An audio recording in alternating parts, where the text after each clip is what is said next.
YouTube ചാനലിലേക്ക് സ്വാഗതം. Good evening. ഈ വീഡിയോയിൽ ഡിസ്കസ് ചെയ്യാനായിട്ട് പോകുന്നത് 50 രൂപയിൽ താഴെയുള്ള മികച്ച 5 സ്റ്റോക്കുകളാണ്.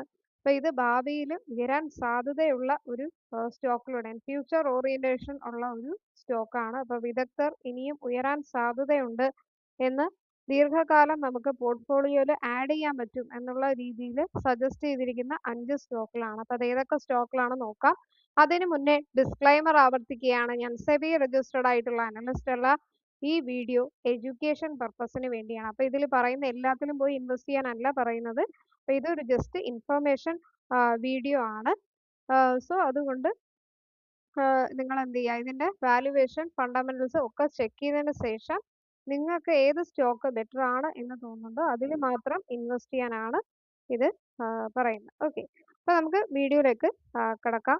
അപ്പോൾ ഇതിൽ ഫസ്റ്റ് നമ്മൾ നോക്കാനായിട്ട് പോകുന്ന സ്റ്റോക്ക് എന്ന് വെച്ചാൽ ഈ ഒരു മദേഴ്സൺ സുമി ആണ്. ഓക്കെ,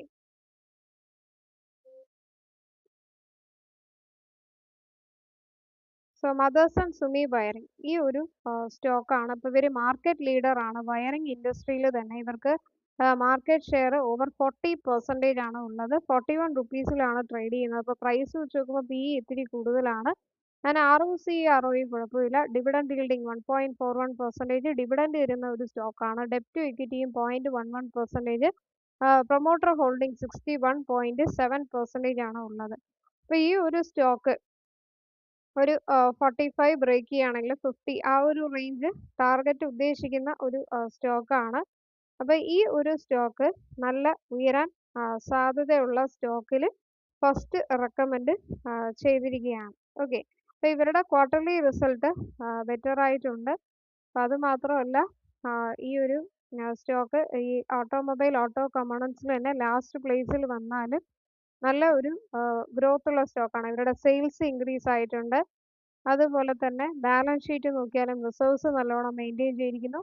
പിന്നെ ഷെയർ ഹോൾഡിംഗ് പാറ്റേൺ വൈസും ബെറ്റർ ആയിട്ടുള്ള ഒരു സ്റ്റോക്കാണ്. സോ ഈ ഒരു ടിക്കർ ടേപ്പിൽ നമുക്ക് ഇവരുടെ ഫിനാൻഷ്യൽ ഗ്രോത്ത് എങ്ങനെയാണ് എന്നുള്ളത് ചെക്ക് ചെയ്യാം. അതായത് 5 ഇയേഴ്സ് ആയിട്ട് ഈ ഒരു സ്റ്റോക്ക് എങ്ങനെയാണ് പെർഫോം ചെയ്തിരിക്കുന്നത്.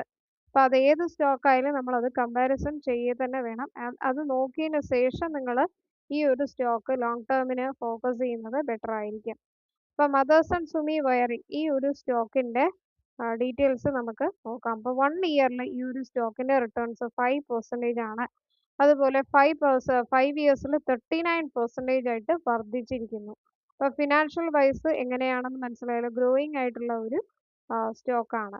പിന്നെ ഈ ഒരു ഡിവിഡൻഡ് ഡീറ്റെയിൽസ് നോക്കിയാൽ ഇൻകൺസിസ്റ്റന്റ് ആയിട്ട് ഡിവിഡൻഡ് കൊടുത്തിട്ടുണ്ട് 5 ഇയേഴ്സ്. അപ്പോൾ ലാസ്റ്റ് ആയിട്ട് ഇപ്പോൾ ഡിവിഡൻഡ് കൊടുത്തിരിക്കുന്നത് ജൂലൈ 14-ാം തീയതി ചെറിയ രീതിയിൽ ഇവർ ഡിവിഡൻഡ് കൊടുക്കുന്നുണ്ട്. പക്ഷേ 2-3 ടൈംസ് ഒക്കെ ഡിവിഡൻഡ് കൊടുത്തിട്ടുണ്ട്.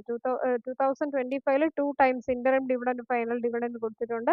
ബട്ട് ഇൻകൺസിസ്റ്റന്റ് ആയാലും നല്ല ഒരു 50 രൂപയിൽ താഴെ നല്ല ഡിവിഡൻഡ് തരുന്ന ഒരു കമ്പനി തന്നെയാണ്. പിന്നെ മാർക്കറ്റ് ലീഡർ ആണ് ഈ ഒരു വയറിംഗ് ഇൻഡസ്ട്രിയിൽ. അപ്പോൾ അതൊക്കെ ഒരു നോട്ട് ചെയ്യേണ്ട ഒരു കാര്യമാണ്. അപ്പോൾ അതുകൊണ്ട് തന്നെ വയറിംഗ് മേഖലയിൽ ഇവർക്ക് നല്ല ഒരു വളർച്ചയുണ്ട്. അപ്പോൾ ഇനിയും ഈ സ്റ്റോക്ക് ഉയരാൻ സാധ്യതയുള്ളതുകൊണ്ട് ഈ ഒരു മദേഴ്സൺ സുമി വയറിംഗ് ആണ് ഫസ്റ്റ് റെക്കമെൻഡ് ചെയ്തിരിക്കുന്നത്. സെക്കൻഡ് സ്റ്റോക്ക് വരുന്നത് സൗത്ത് ഇന്ത്യൻ ബാങ്ക് ആണ്. ഓക്കെ, സൗത്ത് ഇന്ത്യൻ ബാങ്ക് 47 റുപ്പീസിൽ ട്രേഡ് ചെയ്യുന്നു. അപ്പോൾ ഒരു പ്രൈവറ്റ് ബാങ്ക് ആണ്, കേരള ബേസ്ഡ് ബാങ്ക് ആണ്. 1929 മുതലേ ഉള്ള ഒരു സ്റ്റോക്കാണ്. അപ്പോൾ 47 റുപ്പീസിൽ ട്രേഡ് ചെയ്താലും PE നല്ല കുറവ് തന്നെയാണ്. 8.22 ട്രേഡ് ചെയ്യുന്നത്. ROCE ROE കുഴപ്പമില്ല. And promoter holding 0 and also dividend yielding 0.95% ആണ്.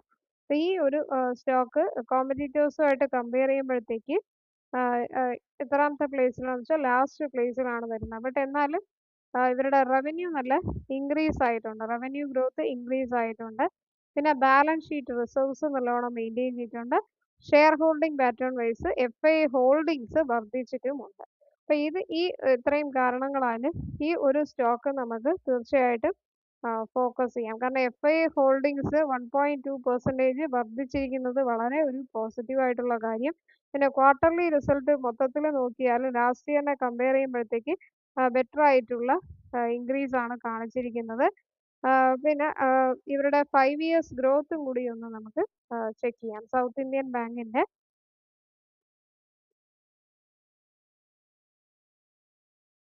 സൗത്ത് ഇന്ത്യൻ ബാങ്കിന്റെ 5 ഇയേഴ്സ് ഗ്രോത്ത് നോക്കാം. അപ്പോൾ 1 ഇയറിൽ ഈ ഒരു സ്റ്റോക്കിന്റെ റിട്ടേൺസ് 63%ഉം 5 ഇയേഴ്സിൽ 398%ഉമാണ് വർദ്ധിച്ചിരിക്കുന്നത്. ഫിനാൻഷ്യലി ഗ്രോയിങ് ആയിട്ടുള്ള ഒരു സ്റ്റോക്കാണ്. പിന്നെ ഡിവിഡൻഡ് ഡീറ്റെയിൽസ് ആണ് നമുക്ക് നെക്സ്റ്റ് നോക്കേണ്ടത്. അപ്പോൾ ഡിവിഡൻഡ് ഡീറ്റെയിൽസ് നോക്കിയാൽ ഈ ഒരു ഓഗസ്റ്റ് 13-ാം തീയതി ഈ ഒരു സ്റ്റോക്ക് ഡിവിഡൻഡ് തരാനിരിക്കുന്നു. അപ്പോൾ അതും കൂടി ഫൈനൽ ഡിവിഡൻഡ് ആണ് തരാനായിട്ട് പോകുന്നത്. അപ്പോൾ കൺസിസ്റ്റന്റ് ആയിട്ട് ഡിവിഡൻഡ് തരുന്നുണ്ടോ എന്ന് ചോദിച്ചാൽ ഇല്ല, ഇൻകൺസിസ്റ്റന്റ് ആയിട്ടാണ് ഡിവിഡൻഡ് തരുന്നത്. ബട്ട് എന്നാലും ഇപ്പോൾ അപ്കമിങ് ആയിട്ട് ഓഗസ്റ്റ് 13-ാം തീയതി ഇവർ ഡിവിഡൻഡ് അനൗൺസ് ചെയ്യുന്നുണ്ട്. അപ്പോൾ അതും ഒരു പോസിറ്റീവ് ആയിട്ടുള്ള ഒരു കാര്യമാണ്. ഈ 50 റുപ്പീസിന് താഴെ ഇവർ നല്ല ഡിവിഡൻഡ് തരുന്നുണ്ട്. അപ്പോൾ അതുകൊണ്ട് തന്നെ നമുക്ക് എന്ത് ചെയ്യാം, ലോങ് ടേമിന് ഫോക്കസ് ചെയ്യാം. നെക്സ്റ്റ് വരുന്ന സ്റ്റോക്കാണ് സുസ്ലോൺ എനർജി. അപ്പോൾ പല വീഡിയോസിലും പറഞ്ഞിട്ടുള്ള ഒരു സ്റ്റോക്കാണ് സുസ്ലോൺ എനർജി എന്ന് പറയുന്നത്. ലീഡിംഗ് ആയിട്ടുള്ള ഗ്ലോബൽ റിന്യൂവബിൾ എനർജി സൊല്യൂഷൻസിൽ വരുന്ന ഒരു സ്റ്റോക്കാണ്. അപ്പോൾ ഇവർ മെയിനായിട്ട് റോട്ടോർ ബ്ലേഡ്സ്, അതുപോലെ tubular towers, generators, control equipment, gears, ഇതിലൊക്കെ വരുന്ന ഇതിന്റെ ബിസിനസ്സാണ് ഇവർക്ക് വരുന്നത്. പ്രൈസ് വെച്ച് നോക്കുമ്പോൾ പി കുറവ് തന്നെയാണ്. ROCRO ഒക്കെ ബെറ്റർ ആയിട്ടുണ്ട്, പക്ഷെ ഡിവിഡൻഡ് തരുന്നില്ല. അതൊരു നെഗറ്റീവ് ആണെന്ന് മാത്രം. പക്ഷെ ഡെപ്റ്റ് ഇക്വിറ്റി ഒക്കെ നല്ല ഒരു കുറവുണ്ട്, 0.06 ഉണ്ട്. അപ്പോൾ ഈ ഒരു സ്റ്റോക്കിന്റെ ക്വാർട്ടർലി റിസൾട്ട് നല്ല ബെറ്റർലി പെർഫോം ചെയ്തിരിക്കുന്നു. പിന്നെ ഇവരുടെ കോമ്പറ്റീറ്റേഴ്സുമായിട്ട് കമ്പയർ ചെയ്യുമ്പോഴത്തേക്ക് ഈ സ്റ്റോക്ക് ക്യാപിറ്റൽ ഗുഡ്സിൽ ലാസ്റ്റ് പ്ലേസിലാണ് വരുന്നത്. ബട്ട് എന്നാലും നമ്മൾ ലോങ് ടേമിന് ഫോക്കസ് ചെയ്യുകയാണെങ്കിൽ തീർച്ചയായിട്ടും ഈ സ്റ്റോക്ക് ഫോക്കസ് ചെയ്യും. കാരണം റിസർവ്സ് ഒക്കെ നല്ലോണം മെയിൻറ്റെയിൻ ചെയ്തിട്ടുണ്ട്. ഷെയർ ഹോൾഡിംഗ് പാറ്റേൺസിൽ FII ഹോൾഡിങ്സ് നല്ല വർദ്ധിച്ചിട്ടുണ്ട്. ഓക്കെ, അപ്പോൾ സുസ്ലോൺ എനർജിയുടെ 5 ഇയേഴ്സിന്റെ ഗ്രാഫ് നമുക്ക് നോക്കാം.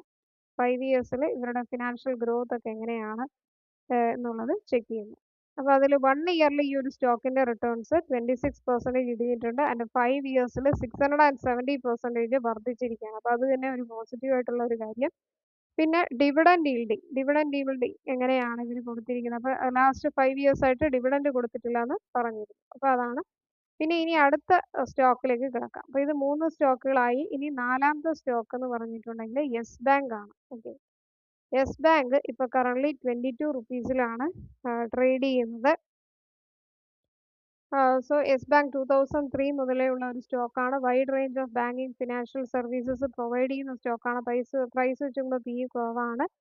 ആൻഡ് ഈ ഒരു സ്റ്റോക്കിന്റെ യെസ് ബാങ്ക് എന്ന് പറയുന്ന ഒത്തിരി നെഗറ്റീവ്സ് ഉണ്ട് ഈ ഒരു സ്റ്റോക്കിന്.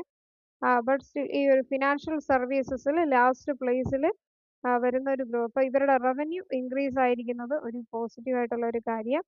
പിന്നെ ബാലൻസ് ഷീറ്റിൽ റിസർവ്സ് നല്ലോണം മെയിൻറ്റെയിൻ ചെയ്തിട്ടുണ്ട്.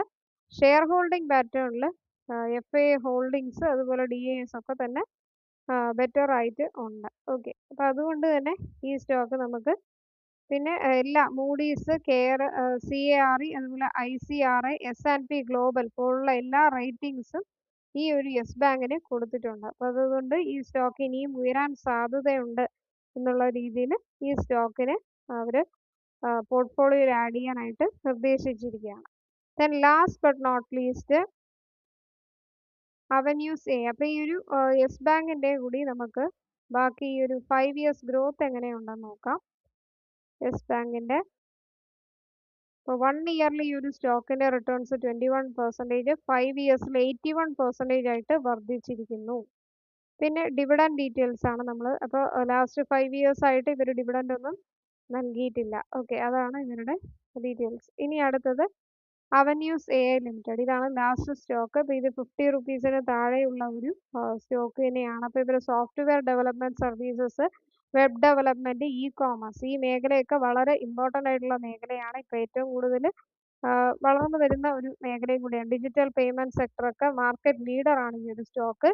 അപ്പോൾ 8% മാർക്കറ്റ് ഷെയർ ഇവർക്കുണ്ട്. അപ്പോൾ ഒരു കീ പ്ലെയർ ആണ്. അപ്പോൾ ഇവരുടെ പ്രൈസ് വെച്ച് നോക്കുമ്പോൾ പ്രൈസിനെക്കാളും പി കൂടുതലായിട്ടുണ്ട്. ബട്ട് ഈ ഒരു സ്റ്റോക്കിന്റെ ഓൺലൈൻ PSB ലോൺസ്, NBFC, അപ്പോൾ അതിലൊക്കെ വരുന്നുണ്ട്. ഈ സ്റ്റോക്കിന് ഇനിയും ഉയരാൻ സാധ്യതയുണ്ട് എന്നുള്ള രീതിയിൽ ഈ സ്റ്റോക്കിനെ റെക്കമെൻഡ് ചെയ്തിട്ടുണ്ട്. AI കേന്ദ്രീകരിച്ചിട്ടുള്ള ഡിജിറ്റൽ മേഖല അപ്പോൾ വികസിപ്പിക്കുന്നത് കൊണ്ട് തന്നെ ഈ സ്റ്റോക്ക് ഭാവിയിൽ ഉയരാൻ സാധ്യതയുണ്ട് എന്നുള്ള രീതിയിൽ ഈ സ്റ്റോക്ക് റെക്കമെൻഡ് ചെയ്തിരിക്കുകയാണ്. ഫിനാൻഷ്യൽ സർവീസസിൽ തന്നെ 5th ലീഡിംഗ് ആയിട്ട് വരുന്ന ഒരു സ്റ്റോക്ക് കൂടിയാണ്. സെയിൽസ് ഒക്കെ നല്ല വർദ്ധിച്ചിട്ടുണ്ട്. നെറ്റ് പ്രോഫിറ്റും ഇൻക്രീസ് ആയിരിക്കുന്നു. ബാലൻസ് ഷീറ്റ് റിസർവ്സ് നല്ലോണം മെയിൻറ്റെയിൻ ചെയ്തിട്ടുണ്ട്.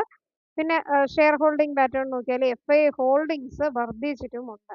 ഇനി നമുക്ക് ടിക്കർ ടേബിൾ ഈ ഒരു സ്റ്റോക്കിന്റെ വളർച്ച എങ്ങനെയാണെന്ന് നമുക്ക് നോക്കാം. അവന്യൂസ് AI ആണ് നോക്കുന്നത്. അവന്യൂസ് AI ലിമിറ്റഡ് 1 ഇയറിൽ ഈ ഒരു സ്റ്റോക്കിന്റെ റിട്ടേൺസ് 12% ആയിട്ട് വർദ്ധിച്ചിരിക്കുന്നു. 5 ഇയേഴ്സിൽ കുറച്ച് ഇടിഞ്ഞിട്ടുണ്ട്. ബട്ട് ഫ്യൂച്ചർ ഗ്രോത്ത് ആണ് നമ്മൾ നോക്കേണ്ടത്. ഫ്യൂച്ചർ ഗ്രോത്തിൽ നമുക്ക് പറഞ്ഞല്ലോ AIയുടെ ഇത് വരുന്നത് കൊണ്ട് ഈ സ്റ്റോക്ക് നല്ല ഉയരാൻ സാധ്യതയുണ്ട്. പിന്നെ ഇവരുടെ കോർപ്പറേറ്റ് ആക്ഷൻ ഡീറ്റെയിൽസ് നമുക്ക് ചെക്ക് ചെയ്യാം. അതായത് ഡിവിഡൻഡ് ഒന്നും ഇവർ കൊടുത്തിട്ടില്ല. ലാസ്റ്റ് ആയിട്ട് ഇവർ കൊടുത്തിരിക്കുന്നത് 2024 കൊടുത്തിട്ടുണ്ട്. അപ്പോൾ അതാണ് ഇൻകൺസിസ്റ്റന്റ് ആയിട്ടുള്ള അപ്കമിങ് ഡിവിഡൻസ് ഒന്നും അപ്ഡേറ്റ് ചെയ്തിട്ടില്ല. ഓക്കെ, അപ്പോൾ ഈ ഒരു 5 സ്റ്റോക്കുകളാണ് റെക്കമെൻഡ് ചെയ്യുക ഫ്യൂച്ചർ ഗ്രോത്തിന് സാധ്യതയുള്ളത് എന്നുള്ള രീതിയിൽ റെക്കമെൻഡ് ചെയ്തിരിക്കുകയാണ്. ഓക്കെ, അപ്പോൾ മുമ്പ് ഈ ഒരു സ്റ്റോക്ക് ഇൻഫിബീം അവന്യൂസ് എന്നറിയപ്പെട്ട ഒരു സ്റ്റോക്കാണ്. ഓക്കെ, അപ്പോൾ ഈ ഒരു സ്റ്റോക്ക് അവന്യൂസ് AI എന്ന് അറിയപ്പെടുന്നു. അപ്പോൾ ഈ സ്റ്റോക്ക് ഈ 5 സ്റ്റോക്കിൽ നിങ്ങളും കൂടി അനലൈസ് ചെയ്യുക. അപ്പോൾ ഇതല്ലാതെ വേറെ ഏതൊക്കെ സ്റ്റോക്കാണ് 50 റുപ്പീസിന് താഴെ നല്ല ഉയരാൻ സാധ്യതയുണ്ട് എന്ന് നിങ്ങൾക്ക് തോന്നുന്നുണ്ടെങ്കിൽ അതും തീർച്ചയായിട്ടും കമൻസിൽ രേഖപ്പെടുത്തുക. മലയാളം ഷെയറുടെ യൂട്യൂബ് ചാനൽ ഇതുവരെ നിങ്ങൾ സബ്സ്ക്രൈബ് ചെയ്തിട്ടില്ലെങ്കിൽ പ്ലീസ് സബ്സ്ക്രൈബ് ചെയ്യുക. അതുപോലെ ബെൽ ബട്ടൺ ക്ലിക്ക് ചെയ്യുക. പുതിയ വീഡിയോസ് ഒക്കെ ഇടുമ്പോൾ നോട്ടിഫിക്കേഷൻ വരും. അതുപോലെ പ്ലേ ലിസ്റ്റിൽ ബിഗിനേഴ്സിന് വേണ്ടി ഒത്തിരി വീഡിയോസ് ചെയ്തിട്ടുണ്ട്. അതായത് ബേസിക് വീഡിയോസ്, ക്രൂഡ് ഓയിൽ, അതുപോലെ ടെക്നിക്കൽ ചാർട്ട് പാറ്റേൺ റിലേറ്റഡ് ആയിട്ടുള്ള videos, how to learn in videos പറഞ്ഞിട്ട് 50ഓളം വീഡിയോസ് ചെയ്തിട്ടുണ്ട്. അപ്പോൾ അതൊക്കെ ചെക്ക് ചെയ്ത് നോക്കുക. അതിൽ പല ടേംസും നമ്മൾ ക്ലാരിഫൈ ചെയ്തിട്ട് ഒരു ഡീറ്റെയിൽഡ് വീഡിയോ ചെയ്തിട്ടുണ്ട്. പിന്നെ മലയാളം ഷെയറുടെ തന്നെ ടെലഗ്രാം ചാനൽ അവൈലബിൾ ആണ്. ഡെയിലി സ്റ്റോക്ക് മാർക്കറ്റ് ന്യൂസ്, അതുപോലെ ടോപ്പ് ബ്രോക്കറേജസ് റെക്കമെൻഡ് ചെയ്യുന്ന കോൾസ് നിങ്ങൾക്ക് ലഭിക്കും. നെക്സ്റ്റ് വീഡിയോയിലേക്ക് നമുക്ക് കാണാം. എല്ലാവർക്കും നന്ദി, നമസ്കാരം.